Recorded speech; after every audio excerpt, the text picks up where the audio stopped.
Hi everyone, welcome back to my channel. So আজকে topic হচ্ছে class 12 এর বচনের বিরোধিতাকে নিয়ে আজকে আমরা আলোচনা করব। বচনের বিরোধিতাকে নিয়ে পড়ব। এর পূর্বে আমরা যুক্তি প্লাস বচন মানে দুটো চ্যাপ্টার অলরেডি আমরা কমপ্লিট করে ফেলেছি। সো আজকে আমাদের তৃতীয় চ্যাপ্টারের ফার্স্ট ক্লাস আজকে স্টার্ট হলো। দেন আর একটা বা ক্লাস বা আর একটা হতে পারে, টোটাল 3টা অথবা 2টা ক্লাসের মধ্যে আমরা এই চ্যাপ্টারটাকে শেষ করব, যার মধ্যে এখানে টোটাল 4 মার্ক আছে। 2টা রয়েছে এমসিকিউ আর 2টা রয়েছে as type question, total 4 mark, total 4 নম্বরের এটা আমাদের চ্যাপ্টার। সো আজকে বচনের বিরোধিতা আমাদের যাওয়ার পূর্বে কিছু কথা বলে নেওয়া যাক। সর্বপ্রথমে জানো যে এই চ্যানেলের মধ্যে ফিলোসফি বলো, বেঙ্গলি বলো, প্লাস যারা অ্যারাবিক পড়ে ক্লাস 12 এর যে সাবজেক্টটা আছে অ্যারাবিক, এই 3টা সাবজেক্ট বিশেষ করে এখানে তোমাদেরকে গাইড করে থাকি, প্লাস নোট দিয়ে থাকি। এখনো পর্যন্ত দেখতে পাবে অনেক স্টুডেন্ট আছে আমাদের গ্রুপের মধ্যে, হোয়াটসঅ্যাপ গ্রুপে, যেখানে তারা নোট পেয়ে থাকে। আমরা সরাসরি ভাবে ফিলোসফির নোট, বেঙ্গলির নোট, যেমন ভাবে এত গুরুত্বপূর্ণ সহকারে তোমাদের সামনে নোট উপস্থাপন করি, যেখানে এই পর্যন্ত আমরা বেঙ্গলির 2টো চ্যাপ্টার অর্থাৎ ক্রন্দনরত জননীর পাশে এবং আমি দেখি থেকে 2টো কবিতা আমরা তোমাদেরকে পাঠ করেছি। যেখানকার মধ্যে তোমাদেরকে আমি বলেছিলাম যে আমি দেখি থেকে যদি যে কোনো একটা লাইন তুলে দেব না কেন, আমি দেখি কবিতা থেকে যদি যে কোনো একটা লাইন বা যেই ধরনের কোশ্চেন হয়ে যাক না কেন, বাস শুধু তুমি ওই নোটটা লিখে চলে আসবে, যে নোটটা আমি তোমাদেরকে প্রোভাইড করেছি হোয়াটসঅ্যাপ গ্রুপে। সো এবং ক্রন্দনরত জননীর পাশ থেকে ওখানে টপিকে আছে যে 1 তীরে 5 পাখির মৃত্যু, 1 তীরে 5 পাখির মৃত্যু, অর্থাৎ 5টা কোশ্চেনে একটাই অ্যান্সার। 5টা কোশ্চেনের ক্রন্দনরতা জননীর পাশ থেকে যে ধরনের কোশ্চেন হয় বলে, সেই ধরনের কোশ্চেন আমরা তৈরি করে তোমাদের জন্য একটা অ্যান্সারে সম্পূর্ণ কবিতাকে কমপ্লিট করে দিয়েছি। তো আই হোপ যদি তোমরা ওই একটা শুধু ভালো করে অ্যান্সার ভালো করে পড়ে নাও, তো আশা করি তোমাদের দ্বিতীয় তৃতীয় মুখস্থ করার বা পড়ার কোনো দরকার লাগবে না। জাস্ট একটা কবিতা, একটা অ্যান্সার, অথবা মানে ম্যাক্সিমাম হয়তো 2টা অ্যান্সার কোনো কবিতাতে আসতে পারে বা কোনো গল্পতে 2-3টা অ্যান্সার আসতে পারে, কিন্তু কবিতার ক্ষেত্রে বলছি আর কি আমি তোমাদেরকে যে বেঙ্গলিতে তোমরা অবশ্যই মাস্ট, যদি এখনো পর্যন্ত হোয়াটসঅ্যাপ গ্রুপে না অ্যাড হও তাহলে প্লিজ রিকোয়েস্ট করবো, তোমাদের উপকারের জন্য বলছি, 2023কে লক্ষ্য করে, বিশেষ করে আপকামিং এক্সাম গুলো লক্ষ্য করে তোমাদের সামনে উপস্থিত হয়েছি। আমি তোমাদের বিশেষ করে গাইড করব একদম সম্পূর্ণ A to Z ফ্রিতে। তোমরা অবশ্যই হোয়াটসঅ্যাপ গ্রুপে অ্যাড হয়ে যাবে। হোয়াটসঅ্যাপ গ্রুপে তোমাদের জন্য লিংক দিয়ে দিব ডিসক্রিপশনে, ভিডিও ডিসক্রিপশনে গিয়ে হোয়াটসঅ্যাপ গ্রুপ গাইড বলে একটা পাবে, ওখানে ক্লিক করে জয়েন হয়ে যেতে পারো সরাসরি হোয়াটসঅ্যাপ গ্রুপে। এবার আরেকটা কথা হচ্ছে যে পড়াশোনা তোমার কাছে, আমি গাইড করব, পড়তে হবে তোমাকে, আমি গাইড করব, পড়তে হবে তোমাকে। নচিত এর পূর্বে আমরা 2022-এর যে অনলাইন এক্সাম হলো দেখতে পেলাম, কাউকে বানান করতে বলছে যে আমব্রেলা বানান করো, কি বানান করছে, তারপর বলছে এইচএস এর ফুল ফর্ম কি সেটাও জানে না। অবস্থান তো পরবর্তীতে তোমাদের এমনটা হয়ে যেতে পারে, তো আই হোপ এমনটা হবে না যদি পড়াশোনা ঠিকঠাক ভাবে করো। এগুলো হলো আমাদের দুর্বলতার কারণে এসব হয়ে থাকে। তো বিশেষ করে আমি মনে করব যে পড়াশোনার প্রতি প্রচুর প্রচুর ফোকাস দাও, যতক্ষণ পর্যন্ত না একটা চ্যাপ্টার কমপ্লিট হয়ে যাচ্ছে, যতক্ষণ পর্যন্ত না একটা কবিতা বলো গল্প থেকে যতক্ষণ পর্যন্ত কমপ্লিট না হয়ে যাচ্ছে, ততক্ষণ পর্যন্ত ওকে ছাড়া চলবে না। এবং কোনো ধরনের যদি কোশ্চেন থাকে, বিশেষ করে ক্লাস 12 এর 3টা সাবজেক্ট রিলেটেড, অবশ্যই তোমরা হোয়াটসঅ্যাপে বলো বা গ্রুপে বলো, অথবা মানে ভিডিও ডিসক্রিপশনে অথবা ভিডিওর এসে এই কমেন্টে এসে তোমরা কমেন্ট করো। বা কোনো রিলেটেড কোশ্চেন থাকে, বাক্য থেকে বচনে রূপান্তরিত করতে বা আর কোনো ধরনের কোশ্চেন, তাহলে অবশ্যই তোমাদেরকে যথাশীঘ্রই অ্যান্সার দেওয়া এবং হেল্প করার চেষ্টা করব। তো আই হোপ তোমাদের এই ক্লাসগুলো উপকার হচ্ছে বলে আশা করি। এর পূর্বে আমরা স্ক্রিন ভিডিও মানে পিডিএফ সহকারে আমরা পড়াচ্ছিলাম, অনেকদিন পর আর কি ক্লাসে মানে সরাসরি এসেছি তোমাদের সামনে। তো অবশ্যই তোমরা এটার পর্যাপ্ত পরিমাণ বেনিফিট পাবে বলে আশা করি। সো আজকে আমরা বচনের বিরোধিতা পাঠ করব। দেখো, বচনের বিরোধিতা সর্বপ্রথম তোমাকে জানতে হবে বচনের বিরোধিতা কি বা বচনের বিরোধিতা কাকে বলে। আসলে বচনের বিরোধিতা যদি না জানো তাহলে এটা মানে বিপরীত বিরোধিতা, এইগুলো বিষয়গুলো তুমি জানতে পারবে না। তো সর্বপ্রথমে জানতে হবে তোমাকে বচনের বিরোধিতাটা কি। তোমাদেরকে কি বলেছিলাম, যতক্ষণ পর্যন্ত তোমরা আমার 10টা নিয়ম না মুখস্থ করছো, আমার বলতে মানে বাক্য থেকে বচনে রূপান্তরিত করা 10টা নিয়ম যতক্ষণ পর্যন্ত তুমি না মুখস্থ করতে পারছো বা না পড়ছো, ততক্ষণ পর্যন্ত তুমি যে কোনো একটা বাক্য থেকে বচনে রূপান্তরিত করতে তোমার পক্ষে কখনো সম্ভব হবে না। তাহলে অবশ্যই তোমাকে সর্বপ্রথমে মোস্টলি এখনো পর্যন্ত যদি না ক্লাসগুলো করে থাকো, তাহলে বাক্য থেকে বচনে কিভাবে রূপান্তরিত করতে হয় প্লেলিস্ট আছে, অবশ্যই তোমরা সেই ক্লাসগুলো করো করো ফার্স্টলি, তারপরে তোমরা এই বাক্য থেকে বচনে করতে পারবে। আশা করি বোঝা গেছে। টোটাল মন্ডল সরকারি বলো, ইংরেজিতে বলো, 21টা 22টা 18টা এতটা করে নিয়ম লিখেছে ওরা বাক্য থেকে বচনে করার জন্য, এতটা করে নিয়ম আছে। বাস আমি তোমাদের সামনে তোমাদেরকে প্রোভাইড করেছি সব কিছু অ্যানালাইজ করে, সব কিছু খুঁটিনাটি করে 10টা, শুধু 10টা নিয়মে গোটা বাক্য থেকে বচনে রূপান্তরিত করার গোটা নিয়মকে তোমাদের সামনে উপস্থিত করে দিয়েছি। তাহলে অবশ্যই মোস্ট তোমাদেরকে উচিত যে ওই 10টা নিয়ম তোমাদেরকে ভালো করে মেমোরাইজ করতে হবে, তাহলেই তোমরা বাক্য থেকে বচনে রূপান্তরিত করতে পারবে। হ্যাঁ, সবচাইতে বড় স্পেশাল অফার রয়েছে তোমাদের সামনে, তোমাদের জন্য, যে তোমরা অবশ্যই তোমাদের হোয়াটসঅ্যাপ গ্রুপে অ্যাড হওয়া উচিত। কারণ যে টেস্ট পরীক্ষা আমরা ভেবেছি, এটা যে টেস্ট পরীক্ষা, যেটা টেস্ট আপকামিং মানে এইচএস এর যে স্কুল টেস্টটা আসছে, এই টেস্ট পরীক্ষার সামনে মানে আপকামিং মানে ওর পূর্বে, টেস্ট পরীক্ষার পূর্বে মিনিমাম 2টো আমরা মক টেস্ট নেওয়ার ব্যবস্থা করছি।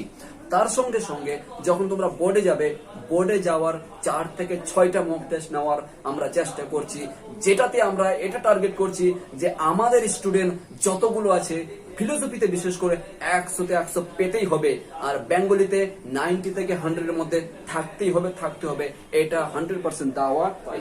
তো অবশ্যই তোমাদেরকে হোয়াটসঅ্যাপ গ্রুপে অ্যাড হতে হবে এবং উপকার নাও, ফ্রিতে সম্পূর্ণ, নো চার্জ, নো কোনো পে করতে হবে না, কোনো কিছু না, একদম সম্পূর্ণ কিছু ফ্রিতে একদম। তো চলো আজকে বচনের বিরোধিতা আজকে আমরা পাঠ করব। দেখো বচনের বিরোধিতা কি, আগে সর্বপ্রথমে এটা জানতে হবে। দেখো বচনের বিরোধিতা হচ্ছে একই উদ্দেশ্য বিদেহ বিশিষ্ট দুটি নিরপেক্ষ বচন। তাহলে জানো তোমরা যে নিরপেক্ষ বচন অর্থাৎ একটি বচনের মধ্যে অবশ্যই সেই বচনের মধ্যে উদ্দেশ্য প্লাস বিদেহ পদ থাকতে হবে। তো এখানে একই শব্দ বলছে, একই উদ্দেশ্য বিদেহ বিশিষ্ট দুটি নিরপেক্ষ বচন যখন গুণ কিংবা পরিমাণ অথবা গুণ ও পরিমাণ উভয়ের দিক থেকে পৃথক থাকবে, উভয়ের দিক থেকে কি থাকবে? পৃথক থাকবে, তখনই সেটা হয়ে যাবে কি পরস্পর। তখন যখন একটা বিরোধিতা থাকবে মানে পৃথক থাকবে, তখন যেটা পারস্পরিক যে সম্পর্ক, সেটাই হচ্ছে বচনের বিরোধিতা। আরেকবার বলছি, হচ্ছে কি একই উদ্দেশ্য বিশিষ্ট দুটি নিরপেক্ষ বচন, একই উদ্দেশ্য দুটি নিরপেক্ষ বচন যখন গুণ কিংবা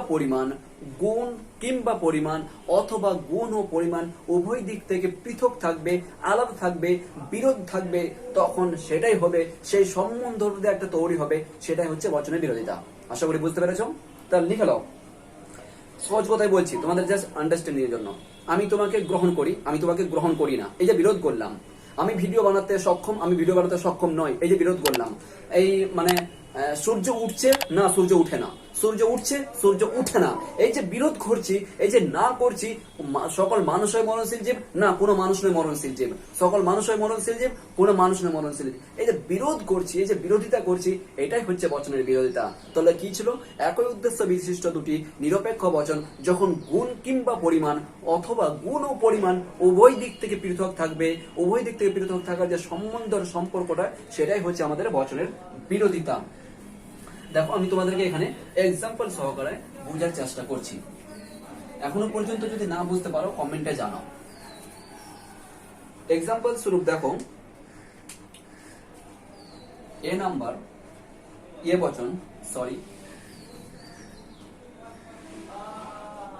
সকল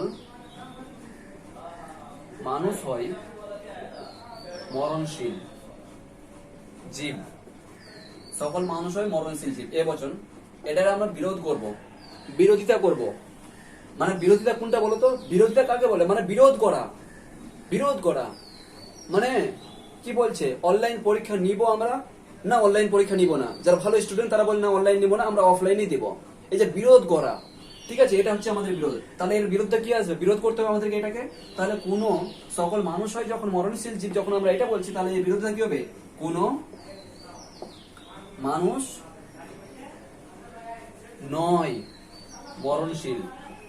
জাস্ট তোমাদের বোঝার জন্য আমি শুধু এটা একটা এক্সাম্পল নিলাম। এইভাবে আসলে বিরোধিতা নিয়ম বা এইভাবে আসলে বিরোধিতার উদাহরণ। আশা করি বুঝতে পেরেছ। সকল মানুষ হয় মরণশীল জীব, কোনো মানুষ নয় মরণশীল। আশা করি বোঝা গেছে, কোনো মানুষ নয় মরণশীল জীব। আরেকটা উদাহরণ দেখো, লিখে নাও। সকল মানুষ হয় দ্বিপদ সরি, সকল মানুষ হয় দ্বিপদ জীব। দ্বিপদ অর্থাৎ দ্বিপদ, দুইটি পা বিশিষ্ট সকল মানুষ হয়, একটা কথায় সাধারণ কথায় লেখো, এক মানে সকল মানুষ হয় দ্বিপদ জীব, মানে দুইটি পা বিশিষ্ট। এবং তারপরে উদাহরণ লেখো, মানে যেটা বিরোধ করবো আমরা, ই বচন লিখবে, এটা সকল মানুষ হয় দ্বিপদ প্রাণী বা দ্বিপদ জীব, এটা হলো এ বচন। এর বিরোধ কি করবে? ই বচন। তাহলে ই বচন কি হবে? কোনো মানুষ নয় দ্বিপদ বা দুই পদ বিশিষ্ট প্রাণী। তাহলে এটা আমরা বিরোধ করলাম। চলো এক্সাম্পল আমরা ভিতরে গেলে অনেকটা আরো বুঝতে পারবো। তো আশা করি বিষয়টা বুঝে গেছো। তাহলে বিরোধিতা কাকে বলে, এই মূল ফ্যাক্টরটা তোমরা বুঝে গেছো। এবার দেখো, প্রথমত দেখো, এইগুলা হচ্ছে বচনের বিরোধিতার চারটা প্রকার। একটা হচ্ছে বিপরীত বিরোধিতা, অধীন বিপরীত বিরোধিতা, আর বিরুদ্ধ বিরোধিতা, অসম বিরোধিতা। এই বিপরীত বিরোধিতার মধ্যে আমরা এ এবং ই পাবো। মানে যখন এর উদাহরণ দেওয়া যাবে তখন ই দিয়ে আমরা এটা কি করব, বিরোধ করতে হবে ই দিয়ে। তখন বলে অধীন বিপরীত বিরোধিতা, সংজ্ঞা দিব, প্রতিটার সংজ্ঞা প্লাস এক্সাম্পল দিব। অধীন বিপরীত বিরোধিতা যখন এটা হবে তখন এটার বিরোধ করতে হবে আই বচনে, ঠিক আছে, এ এবং আই বচন।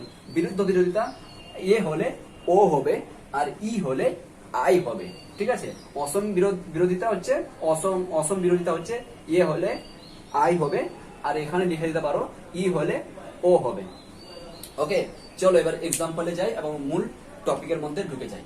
দেখো, বিপরীত বিরোধিতা কাকে বলে সর্বপ্রথম এটা জানতে হবে, তাহলে তারপরে এক্সাম্পল দিলে বুঝতে পারবে। বিপরীত বিরোধিতা হচ্ছে একই সামান্য বচন। এটা কি বলতো, এটা সামান্য বচন কিনা? এই দুটা এ এবং ই বচন সামান্য বচন কিনা, রাইট? ইয়েস অর নো, এটা ভালো কমেন্ট করো আগে।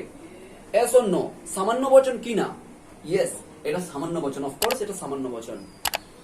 তাহলে বলছে এবার সামান্য বচন, তারপরে বিশেষ বচন, নিরপেক্ষ বচন, নয়ার্থক, সদর্থক বচন, এগুলো তো জানি না। তাহলে অবশ্যই তোমাদেরকে আমি আগেই বলেছি, আগে যত পর্যন্ত আগের ক্লাসগুলো না করো তাহলে এটা বুঝতে পারবে না, ঠিক আছে।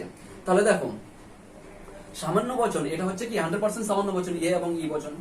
তাহলে দেখো বলছে একই উদ্দেশ্য বিশিষ্ট দুটি সামান্য বচন যখন গুণগত দিক দিয়ে পৃথক হবে। গুণগত দিক দিয়ে দেখো, যখন সামান্য বচনটি গুণের দিক দিয়ে পৃথক হবে তখন তাদেরকে পারস্পরিক সম্বন্ধটা সেটাকেই বলা হয় কি, বিপরীত বিরোধিতা। যেমন এ বচন লেখো, সকল মা হন মহিলা। সকল মা হন মহিলা, সকল মা হন মহিলা।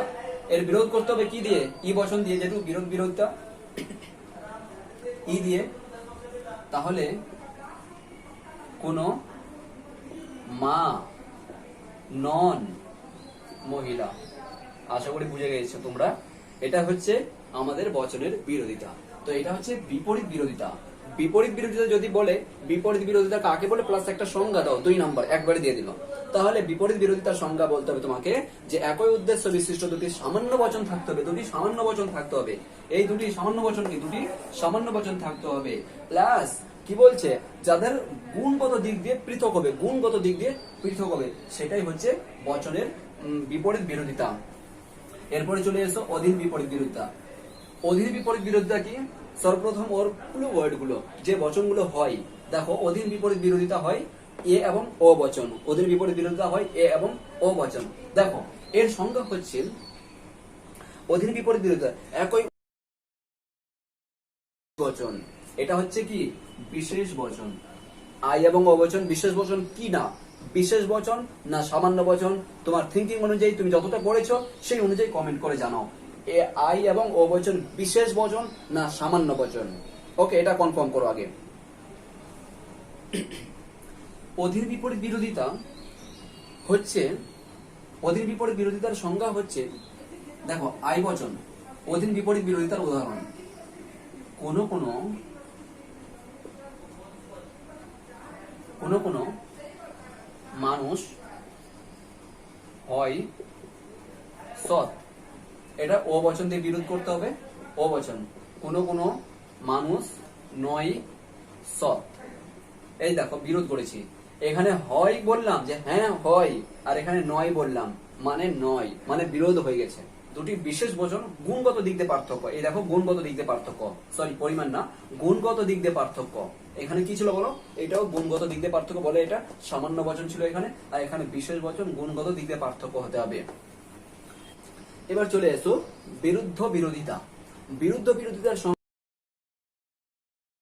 দুটি নিরপেক্ষ বচন যখন গুণ ও পরিমাণের দিক দিয়ে, যখন গুণ ও পরিমাণ অথবা যখন গুণ ও পরিমাণ উভয়ের দিক দিয়ে, অথবা না, গুণ ও পরিমাণ উভয়ের দিক দিয়ে পার্থক্য পরিলক্ষিত হবে, মানে গুণের দিক থেকেও পার্থক্য হবে এবং পরিমাণের দিক থেকেও পার্থক্য হবে, সেটার ক্ষেত্রে হচ্ছে বিরুদ্ধ বিরোধিতা। উদাহরণ দেখো, এ দিয়ে এ কে ও দিয়ে বিরোধ করতে হবে, আর ই কে আই দিয়ে বিরোধ করতে হবে। দেখো এ বচন সর্বপ্রথমে নাও, সিম্পল যেগুলো আমরা সচরাচর ব্যবহার করে থাকি, এটা বোঝার জন্য নিচ্ছি। যেমন দেখো এ বচন নাও, সকল মানুষ, কি বলবো, সকল মানুষ হয়, কি দেবো, সকল মানুষ হয় মরণশীল জীব। দেখো এটার বিরোধ করো, মরণশীল জীব, ওখানে জীব লিখে দেবে। চলো এটা বিরোধ করো, ও বচন দিয়ে বিরোধ করো, কি হবে বলো তো, কমেন্টে জানা তাড়াতাড়ি করে। ও বচনের বিরোধ কি, কোন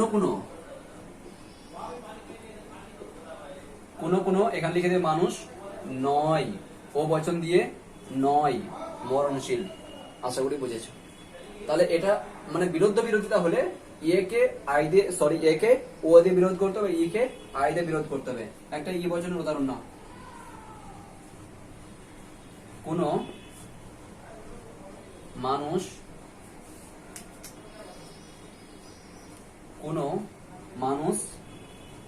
নয় সৎ, কোন মানুষ নয় সৎ, এটাকে আই দিয়ে বিরোধ করতে হবে। তো কি হবে বলো, কোন মানুষ হয় সৎ। আশা করি বোঝা গেছে তোমাদের বিরুদ্ধ বিরোধিতা। আরেকবার বলছি, দুটি নিরপেক্ষ বচন যখন গুণ ও পরিমাণ উভয়ের দিক দিয়ে যখন আমরা পার্থক্য দেখতে পাই, পৃথক দিক দিয়ে যে সম্বন্ধটা আমরা পাই, সেটা হচ্ছে, দেখো এখানে আমরা এক্সপ্লেন করবো একটুখানি। এখানে দেখো পরিমাণ আর এখানে দেখো গুণ। পরিমাণের দিক দিয়ে দেখো কোন এসছে, মানে চেঞ্জ হয়ে গেছে, মানে পৃথক হয়ে গেছে, পরিমাণ দিক দিয়ে পার্থক্য দেখতে পেলাম। আর মানে গুণের দিক দিয়ে দেখো পার্থক্য, এই যে এটা হয়েছিল 9 হয়ে গেছে, গুণের দিক দিয়েও পার্থক্য আর তোমার পরিমাণের দিক দিয়েও পার্থক্য। এটাই হচ্ছে বিরুদ্ধ বিরোধিতা। এবার চলে এসো অসম বিরোধিতা। অসম বিরোধিতা কি, অসম বিরোধিতা হচ্ছে যখন একই গুণ থাকা সত্ত্বেও, গুণ এক থাকা সত্ত্বেও তাদের পরিমাণের দিক দিয়ে পৃথক হবে, মানে এখানে বলতে চাইছে অসম বিরোধিতার ক্ষেত্রে একই মানে গুণগত দিক দিয়ে, এই গুণগত দিক দিয়ে এক থাকবে, কিন্তু পরিমাণের দিক দিয়ে পার্থক্য হবে। ওকে, পরিমাণের দিক দিয়ে কি পার্থক্য হবে, সেটা হচ্ছে অসম বিরোধিতা। এরপরে আমরা আর একটা ক্লাস নিয়ে আসবো, যেখানে শুধু ছাক্কাস করে, মানে একটা মানে ছাক্কা কি বলে একটা শব্দ, মানে একদম কোয়ালিটি ভাবে যেভাবে আমাদের বোর্ডে মানে অ্যান্সার লিখতে হয়, সেই রকম ভাবে প্রতিটার আবার একটা ভিডিও নিয়ে আসবো, প্রতিটার একটা করে সংজ্ঞা প্লাস একটা করে উদাহরণ নিয়ে আসবো, জাস্ট তোমাদেরকে আন্ডারস্ট্যান্ডিং করার জন্য মূল টপিক গুলো বলে যাচ্ছি শুধু। তাহলে অসম বিরোধিতা কি, অসম বিরোধিতা এ এবং আই বচন বলছে গুণের দিক দিয়ে এক থাকবে, কিন্তু পরিমাণের দিক দিয়ে পার্থক্য আমরা দেখতে পাবো,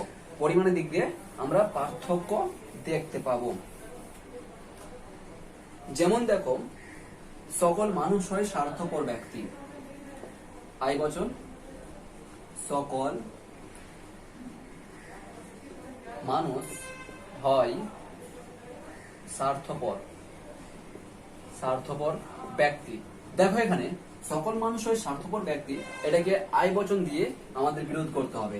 তাহলে কি হবে বলো, এটা সহজ ব্যাপার, কোনো নিয়মগুলো ভালো মুখস্থ থাকলে কোনো সমস্যা নেই। কোনো মানুষ হয় স্বার্থপর ব্যক্তি, বুঝে গেছে। ই বচনটা দেখে নাও, ই বচন হচ্ছে এটাকে নিলাম, কোনো মানুষ নয় স্বার্থপর ব্যক্তি, স্বার্থপর ব্যক্তি লিখে নাও। তাহলে কি ও বচন দিয়ে কোনো কোনো মানুষ নয় স্বার্থপর ব্যক্তি, বুঝা গেছে? মানে গুণের দিক দিয়ে এই যে দেখো সকল, আচ্ছা সবচেয়ে বিষয় হচ্ছে তোমরা মানে সাংকেতিক রূপটাকে মনে রাখো ভালো করে। আগে সাংকেতিক রূপটাকে মনে রাখলে তোমাদের সহজ হয়ে যাবে বাক্য থেকে বচনে রূপান্তরিত করার জন্য। আমি বলতে চাইছি এ বচনের সাংকেতিক রূপ কি বলতো? সকল এস হয় পি, রাইট? সকল এস হয় পি। আই বচনে এখানে করতে হবে, আই বচন দিয়ে বিরোধ করতে হবে, তাহলে কি হবে? আই বচন কোনো হয়ে যাবে, ঠিক আছে? কোনো এস হয় পি। তো দেখো এখানে সংজ্ঞা কি ছিল বলতো? যে গুণগত দিক দিয়ে পৃথক হবে না, গুণগত দিক দিয়ে এক থাকবে, কিন্তু পরিমাণের দিক দিয়ে পৃথক হবে। দেখো পৃথক হবে, এখানে সকল মানে আলাদা আছে, পরিমাণটা এখানেও দেখো পরিমাণটা আলাদা আছে, মানে পরিমাণের দিক দিয়ে আলাদা হবে। এটাই হচ্ছে অসম বিরোধিতা। চলো আমরা এখান থেকে আজকের ক্লাসটা এন্ড করবো। আরেকবার রিভিশন মারছি। দেখো বিরোধিতা, বিপরীত বিরোধিতা, বিপরীত বিরোধিতা এ এবং ই বচন, মানে এটা কি বলতো? বিপরীত বিরোধিতা বলছে গুণগত দিক দিয়ে সামান্য বচন থাকতে হবে, গুণগত দিক দিয়ে পৃথক হবে। আর অধিক বিপরীত বিরোধিতা বিশেষ বচন থাকতে হবে, তার পরিমাণের দিক দিয়ে পার্থক্য হতে হবে। সরি, এটা গুণগত দিকে, পরিমাণ না। মানে অধিক বিপরীত বিরোধিতা পরিমাণ এক থাকবে কিন্তু গুণগত দিক দিয়ে পার্থক্য হবে। আর এটা বলছে পরিমাণ ও গুণ উভয় দিক থেকে পার্থক্য হবে, গুণ ও পরিমাণ উভয় দিক দিয়ে পার্থক্য হবে। আর এখানে বলছে গুণ এক থাকবে কিন্তু পরিমাণটা পৃথক হবে। এটাই হচ্ছে বচনের বিরোধিতা। এরপর আমরা বিরূপতা এবং অ্যারিস্টটল কয়টা বিরোধিতা স্বীকার করেছেন A to Z আমরা নেক্সট ক্লাসে আলোচনা করব। ভিডিও লং হওয়ার জন্য দুঃখিত। চলো আজকের ক্লাসটা আশা করি তোমাদের জন্য অনেকটা হেল্পফুল হবে বলে আশা করি। আর যদি চ্যানেল নতুন হয়ে থাকো তাহলে প্লিজ চ্যানেলটা সাবস্ক্রাইব করে নাও এবং গ্রুপে অবশ্যই অ্যাড হয়ে যাও, ঠিক আছে? তোমাদের জন্য উপকার, আমি নিজের জন্য বলছি না, তোমাদের জন্য বিশেষ অফার, বিশেষ গুরুত্বপূর্ণ কোশ্চেন প্লাস বিভিন্ন ধরনের টপিক নিয়ে আমরা আলোচনা করে থাকি। তাহলে অবশ্যই প্লিজ তোমাদের দরকার যে আমাদের গ্রুপে অ্যাড হয়ে যাওয়া। চলো ফ্রেন্ডস, দেখা হবে পরবর্তী ক্লাসে। Thank you so much.